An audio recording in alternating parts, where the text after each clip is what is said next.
नमस्य श्रीविष्णुर्दिव्यसहस्रनाम्नां रुद्रशापविमोचनमन्त्रस्य महादेव ऋषिः अनुष्टुप् छन्दः श्रीरुद्रानुग्रहशक्तिर्देवता सुरेशः शरणं शर्मेति बीजम् अनन्तो हुद्भुग्भोक्तेति शक्तिः सुरेश्वरः एति कीलकम् रुद्रशापविमोचने विनियोगः। अथ करन्यास। ॐ क्लीं ह्रां अंगुष्ठाभ्यां नमः। ॐ क्लीं ह्रीं तर्जनीभ्यां नमः।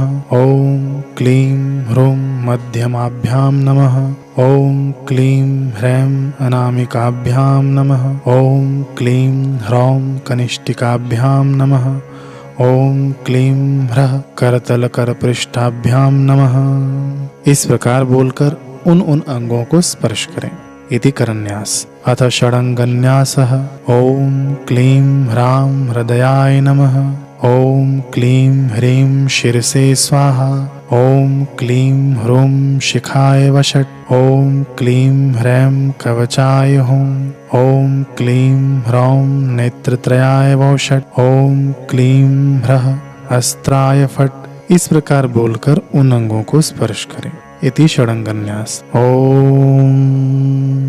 शान्ताकारं भुजगशयनं पद्मनाभं सुरेशं विश्वाधारं गगनसदृशं मेघवर्णं शुभांगं लक्ष्मीकान्तं कमलनयनं योगिभिर्ध्यानगम्यं वन्दे विष्णुं भवभयहरं सर्वलोकैकनाथम्। अथ श्रीविष्णुसहस्रनाम स्तोत्रम्। यस्य स्मरणमात्रेण जन्म संसार बंधनात् विमुच्यते नमस्तस्मै विष्णवे प्रभविष्णवे। नमः समस्तभूतानां आदिभूताय भूभृते अनेकरूपरूपाय विष्णवे प्रभविष्णवे। वैशम्पायन उवाच श्रुत्वा धर्मानशेषेण पावनानि च सर्वशः युधिष्ठिरः शान्तनवं पुनरेवाभ्यभाषत। युधिष्ठिर उवाच किमेकं दैवतं लोके किं वापेकं परायणं तुवन्तः कं कमर्चन्तः प्राप्नुयुर्मानवा शुभम्।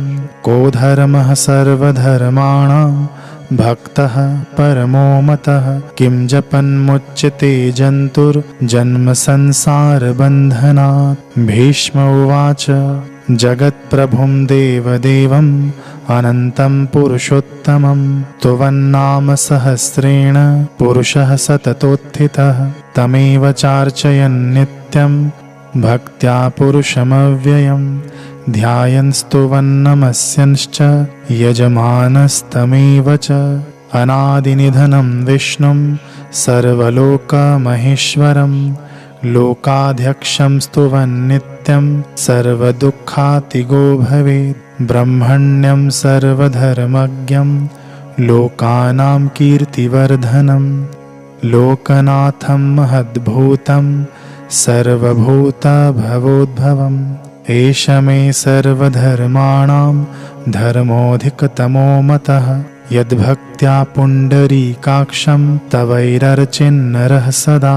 परमं यो महत्तेजः परमं यो महत्तपः परमं यो महद्ब्रह्म परमं यः परायणं पवित्राणां पवित्रं यो मङ्गलानां च मङ्गलं दैवतं देवतानां च भूतानां यो व्ययः पिता।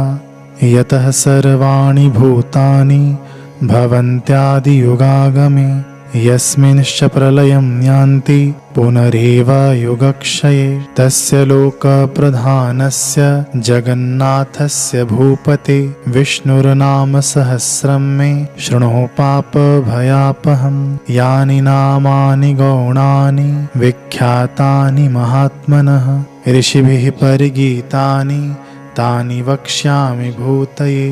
ॐ विश्वं विष्णुर्वषट्कारो भूतभव्यभवत्प्रभुः भूतकृद्भूतभृद्भावो भूतात्मा भूतभावनः भूतात्मा परमात्मा च मुक्तानां परमां गतिः अव्ययः पुरुषः साक्षी क्षेत्रज्ञोऽक्षर एव च।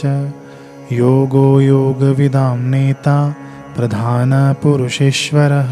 नारसिंह वपुः श्रीमान् केशवः पुरुषोत्तमः। सर्वः शर्वः शिवः स्थाणुर्भूतादिर्निधिरव्ययः।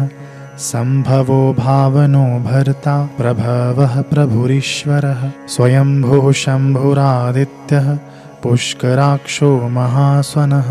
अनादिनिधनो धाता विधाता धातुरुत्तमः। अप्रमेयो हृषीकेशः पद्मनाभोऽमरप्रभुः। विश्वकर्मा मनुस्त्वष्टा स्थविष्ठः स्थविरोध्रुवः। अग्राह्यः शाश्वतः कृष्णो लोहिताक्षः प्रतर्दनः। प्रभूतस्त्रीककुब्धाम पवित्रं मङ्गलं परम्। ईशानः प्राणदः प्राणो ज्येष्ठः श्रेष्ठः प्रजापतिः। हिरण्यगर्भो भूगर्भो माधवो मधुसूदनः। ईश्वरो विक्रमी धन्वी मेधावी विक्रमः क्रमः। अनुत्तमो दुराधर्षः कृतज्ञः कृतिरात्मवान्। सुरेशः शरणं शर्म विश्वरेतः प्रजाभवः। अहः संवत्सरो व्यालः प्रत्ययः सर्वदर्शनः। अजः सर्वेश्वरः सिद्धः सिद्धिः सर्वाधिरच्युतः। वृषाकपिरमे आत्मा सर्वयोगविनिःसृतः। वसुर्वसुमनः सत्यः समात्मा सम्मितः समः। अमोघः पुण्डरीकाक्षो वृषकर्मा वृषाकृतिः। रुद्रो बहुशिरा बभ्रुर्विश्वयोनिः शुचिश्रवः। अमृतः शाश्वतः स्थाणुर्वरारोहो महातपः। सर्वगः सर्वविद्भानुर्विश्वक्सेनो जनार्दनः। वेदो वेदविदव्यङ्गो वेदाङ्गो वेदवित्कविः। लोकाध्यक्षः सुराध्यक्षो धर्माध्यक्षः कृताकृतः। चतुरात्मा चतुर्व्यूहश्चतुर्द्रष्टश्चतुर्भुजः। भ्राजिष्णुर्भोजनं भोक्ता सहिष्णुर्जगदादिजः। अनघो विजयो जेता विश्वयोनिः पुनर्वसुः।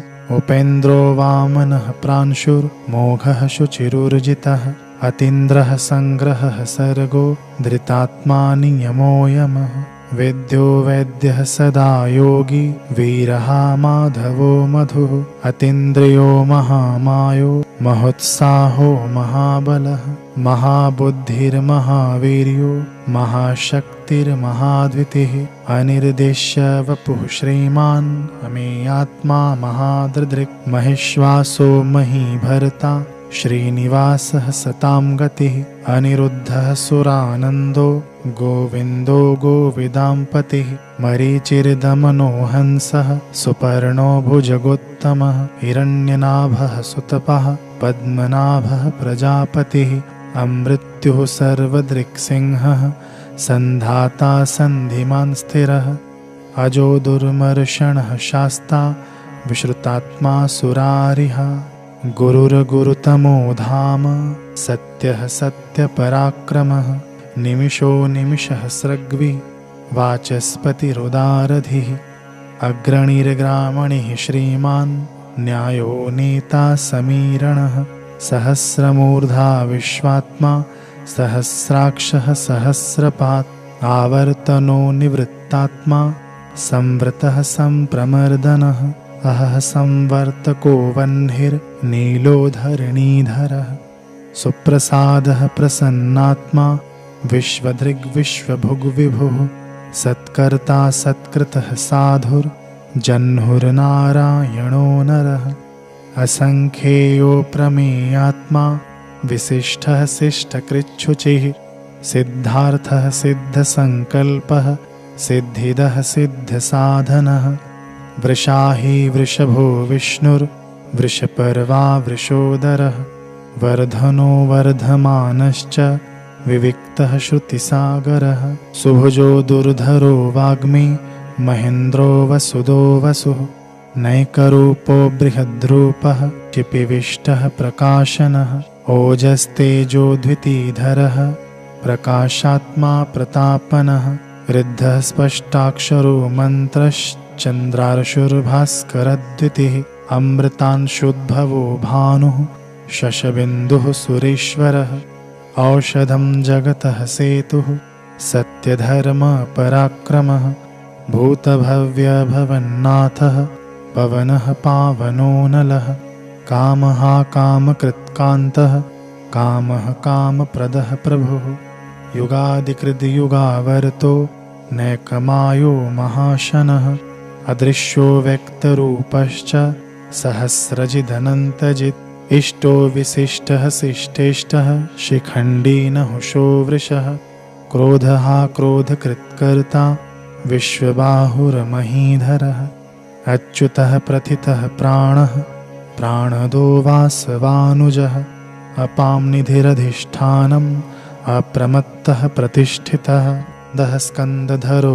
धुर्यो वरदो वायुवाहनः वासुदेवो बृहद्भानुर् आदिदेवः पुरन्दरः अशोकस्तारणस्तारः शूरः शौरिर्जनीश्वरः अनुकूलः शतावर्तः पद्मी पद्मिनिभीक्षणः पद्मनाभोरविन्दाक्षः पद्मगर्भः शरीरभृत् महर्धिरुद्धो वृद्धात्मा महाक्षो गरुडध्वजः अतुलः शरभो भीमः समयज्ञो हविर्हरिः सर्वलक्षणलक्षण्यो लक्ष्मीवान् समितिञ्जयः विक्षरो रोहितो मार्गो हेतुर्दामोदरः सः महीधरो महाभागो वेगवानमिताशनः उद्भवः क्षोभणो देवः श्रीगर्भः परमेश्वरः करणं कारणं कर्ता विकर्ता गहनो गुहः व्यवसायो व्यवस्थानः संस्थानः स्थानदोद्ध्रुवः परर्धिः परमस्पष्टस्तुष्टः पुष्टः सुभीक्षणः रामो विरामो विरजो मार्गो नेयो नयो नयः वीरः शक्तिमतां श्रेष्ठो धर्मो धर्मविदुत्तमः वैकुण्ठः पुरुषः प्राणः प्राणदः प्रणवः पृथुः हिरण्यगर्भः शत्रुघ्नो व्याप्तो वायुरधोक्षजः ऋतुः सुदर्शनः कालः परमेष्ठी परिग्रह उग्रः संवत्सरो दक्षो विश्रामो विश्वदक्षिणः विस्तारः स्थावरस्थाणुः प्रमाणं बीजमव्ययम् अर्थोऽनर्थो महाकोशो महाभोगो महाधनः अनिर्विण्णः स्थविष्ठो भूर्धर्मयूपो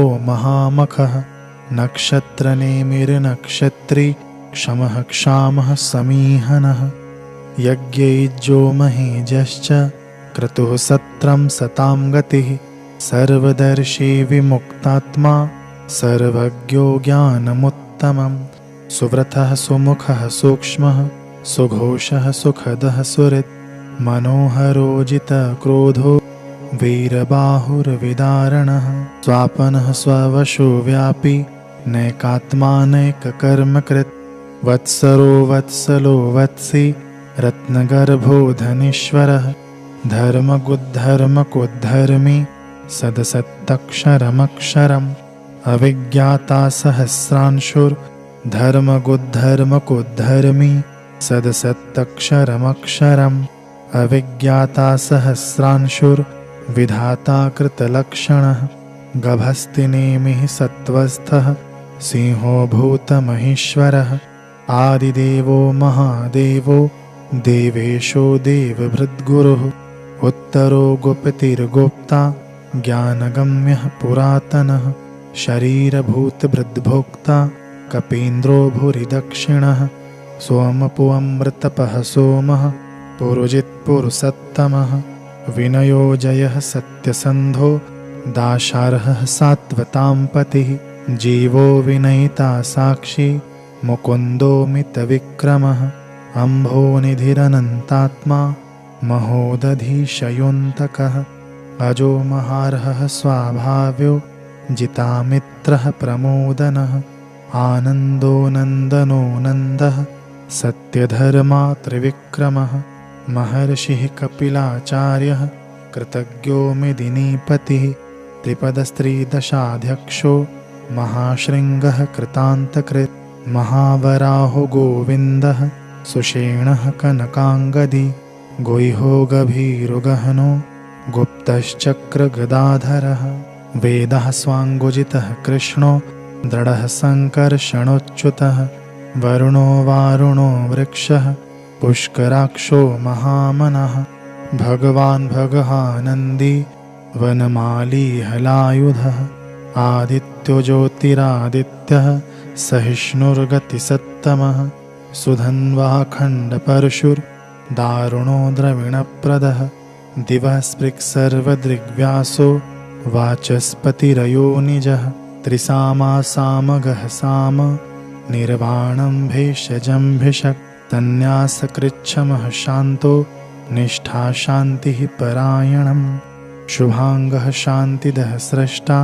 कुमुदः कुवलेशयः गोहितो गोपतिर्गोप्ता वृषभाक्षो वृषप्रियः अनिवर्ती निवृत्तात्मा संक्षिप्ताक्षेमकृच्छिवः श्रीवत्सवक्षः श्रीवासः श्रीपतिः श्रीमतांवरः श्रीधः श्रीशः श्रीनिवासः श्रीनिधिः श्रीविभावनः श्रीधरः श्रीकरः श्रेयः श्रीमल्लोकत्रयाश्रयः स्वक्षः स्वङ्गः शतानन्दो नन्दिर्ज्योतिर्गणेश्वरः विजितात्मा विधेयात्मा सत्कीर्तिश्छिन्नसंशयः उदीर्णः सर्वतक्चक्षुरनीशः शाश्वतस्थिरः भूषयो भूषणो भूतिर्विशोकः शोकनाशनः अर्चिष्मानर्चितः कुम्भो विशुद्धात्मा विशोधनः अनिरुद्धप्रतिरथः प्रद्युम्नोमितविक्रमः कालनेमिनिहावीरः शौरिः शूरजनीश्वरः त्रिलोकात्मा त्रिलोकेशः केशवः केशिहा हरिः कामदेवः कामपालः कामीकान्तः कृतागमः अनिर्देश्य वपुर्विष्णुर्वीरोऽनन्तो धनञ्जयः ब्रह्मण्यो ब्रह्मकृद्ब्रह्मा ब्रह्म ब्रह्म विवर्धनः ब्रह्मविद् ब्राह्मणो ब्रह्मी ब्रह्मज्ञो ब्राह्मणप्रियः महाक्रमो महाकर्मा महातेजा महोरगः महाक्रतुर्महायज्वा महायज्ञो महाहविः तव्यस्तव प्रियः स्तोत्रं स्तुतिः स्तोत्तारणप्रियः पूर्णः पूरयिता पुण्यः पुण्यकीर्तिरनामयः मनोजवस्तीर्थकरो वसुरेता वसुप्रदः वसुप्रदो वासुदेवो वसुर्वसुमनाहविः सद्गतिः सत्कृतिः सद्दा सद्भूतिः सत्परायणः शूरसेनो यदुश्रेष्ठः सन्निवासः सुयामुनः भूतावासो वासुदेवः सर्वासु निलयो नलः दर्पः दर्पदो दृप्तो दुर्धरोऽथापराजितः विश्वमूर्तिर्महामूर्तिर्दीप्तमूर्तिरमूर्तिमान् अनेकमूर्तिरव्यक्तः शतमूर्तिः शताननः एकोनैकः सवः कः किं यत्तत्पदमनुत्तमं लोकबन्धुर्लोकनाथो माधवो भक्तवत्सलः सुवर्णवर्णो हेमाङ्गो वराङ्गश्चन्दनाङ्गदी वीरः विषमः शून्यो घृताशीरश्चलश्चलः अमानीमानदो मान्यो लोकस्वामी त्रिलोकधृक् सुमेधामेधजो धन्यः सत्यमेधाधराधरः तेजो वृषोद्युतिधरः सर्वशस्त्रभृतांवरः प्रग्रहो निग्रहो व्यग्रो नैकशृङ्गो गदाग्रजः चतुर्मूर्तिश्चतुर्बाहुश्चतुर्व्यूहश्चतुर्गतिः चतुरात्मा चतुर्भावश्चतुर्वेदविदेकपात् समावर्तो निवृत्तात्मा दुर्जयो दुरतिक्रमः दुर्लभो दुर्गमो दुर्गो दुरावासो दुरारिः शुभाङ्गो लोकसारङ्गः सुतन्तुस्तन्तुवर्धनः इन्द्रकर्मा महाकर्मा कृतकर्मा कृतागमः उद्भवः सुन्दरः सुन्दो रत्ननाभः सुलोचनः अर्को वाजसनः शृङ्गी जयन्तः सर्वविजयी सुवर्णबिन्दुरक्षोभ्यः सर्ववागीश्वरीश्वरः महारथो महागर्तो महाभूतो महानिधिः कुमुदः कुन्दरः कुन्दः पर्जन्यः पावनो नलः अमृताशु अमृतवपुः सर्वज्ञः सर्वतोमुखः सुलभः सुव्रतः सिद्धः शत्रुजिच्छत्रुतापनः न्यग्रोधोदुम्बरो अश्वत्थश्चारुणान्द्रनिषूदनः सहस्रार्चिः सप्तजिह्वः सप्तैधः सप्तवाहनः अमूर्तिरनघोचिन्त्यो भयकृद्भयनाशनः अणुर्बृहत्कृशः स्थूलो गुणभृन्निर्गुणो महान् अधृतः स्वधृतः स्वास्यः प्राग्वंशो वंशवर्धनः भारभृत्कथितो योगी योगिशः सर्वकामदः आश्रमः श्रमणः क्षामः सुपर्णो वायुवाहनः धनुर्धरो धनुर्वेदो दण्डो दमयितादमः अपराजितः सर्वसहो नियन्ता नियमो यमः सत्त्ववान् सात्विकः सत्यः सत्यधर्मपरायणः अभिप्रायः प्रियार्होर्हः प्रियकृत्प्रीतिवर्धनः विहाय सगतिर्ज्योतिः सुरुचिर्हुतभुग्विभुः रविरविरोचनः सूर्यः सविता रविलोचनः अनन्तो हुतभुग्भोक्ता सुखदो नैकजोग्रजः अनिर्विण्णः सदामर्षि लोकाधिष्ठानमद्भुतः सनातनतमः कपिलः कपिरप्ययः स्वस्तिदः स्वस्तिकृत् स्वस्ति स्वस्तिभुक् स्वस्ति दक्षिणः अरौद्रः कुण्डलीचक्री विक्रमयुर्जितशासनः शब्दातिगः शब्दसः शिशिरः शर्वरीकरः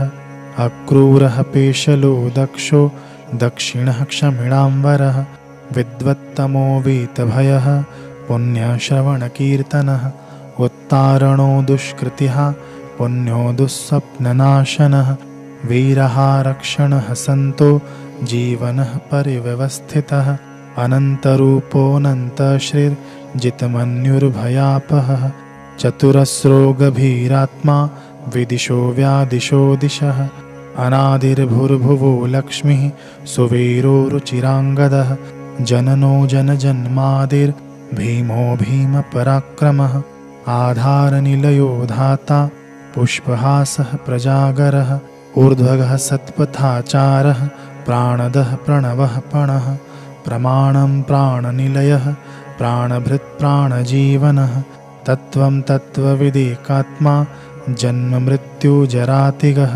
भूर्भुवस्वस्तरुस्तारः सविता प्रपितामहः यज्ञो यज्ञपतिर्यज्वा यज्ञाङ्गो यज्ञवाहनः यज्ञभृद्यज्ञकृद्यज्ञी यज्ञभुग्यज्ञसाधनः यज्ञान्तकृद्यज्ञगुह्यम् अन्नमन्नाद एव च आत्मयोनिः स्वयं जातो वैखानः सामगायनः देवकीनन्दनः स्रष्टा क्षितीशः पापनाशनः शङ्खभृन्नन्दकी चक्री शार्ङ्गधन्वा गदाधरः रथाङ्गपाणिरक्षोभ्यः सर्वप्रहरणायुधः सर्वप्रहरणायुधः ॐ नमः इतीदं कीर्तनीयस्य केशवस्य महात्मनः नाम्नां सहस्रं दिव्यानाम् अशेषेण प्रकीर्तितं य इदं शृणुया नित्यं यश्चापि परिकीर्तयेत् नाशुभं प्राप्नुयात् किञ्चित् सोऽहमुत्रेह च मानवः वेदान्तगो ब्राह्मणः स्यात् क्षत्रियो विजयी भवेत् वैश्यो धनसमृद्धः स्यात् शूद्रः सुखमवाप्नुयात् धर्मार्थी प्राप्नुयात् धर्मम् अर्थार्थी चार्थमाप्नुयात् कामानवाप्नुयात् कामी प्रजार्थी प्राप्नुयात् प्रजां भक्तिमान्यः सदुत्थाय शुचिस्तदगतमानसः सहस्रं वासुदेवस्य नाम्नामेतत् प्रकीर्तयेत् यशः प्राप्नोति विपुलं ज्ञातिप्राधान्यमेव च अचलां श्रियमाप्नोति श्रेयः प्राप्नोत्यनुत्तमं न भयं क्वचिदाप्नोति वीर्यं तेजश्च विन्दति भवत्यरोगोऽधृतिमान् बलरूपगुणान्वितः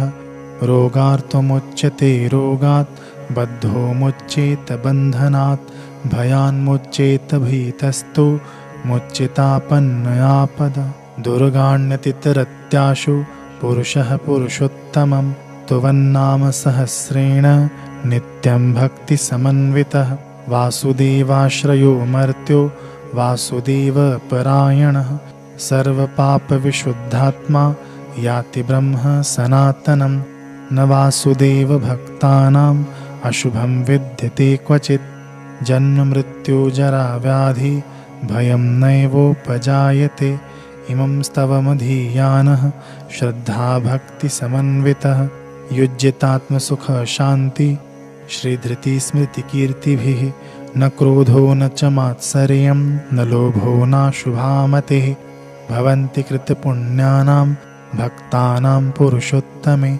द्युः स चन्द्रार्कनक्षत्राखं दिशो भूर्महोदधिः वासुदेवस्य वीर्येण विधृतानि महात्मनः ससुरासुरगन्धर्वं स यक्षोरगराक्षसं जगद्वशे वर्ततेदं कृष्णस्य सचराचरम् इन्द्रियाणि मनोबुद्धिः सत्त्वं तेजो बलं द्वितिः वासुदेवात्मकान्याहुः क्षेत्रं क्षेत्रज्ञ एव च सर्वागमनमाचारः प्रथमं परिकल्पते आचारप्रभवो धर्मो धर्मस्य प्रभुरच्युतः ऋषयः पितरो देवा महाभूतानि धातवः जङ्गमाजङ्गमं चेदं जगन्नारायणोद्भवं योगो ज्ञानं तथा साङ्ख्यं विद्या शिल्पादिकर्म च वेदः शास्त्राणि विज्ञानम्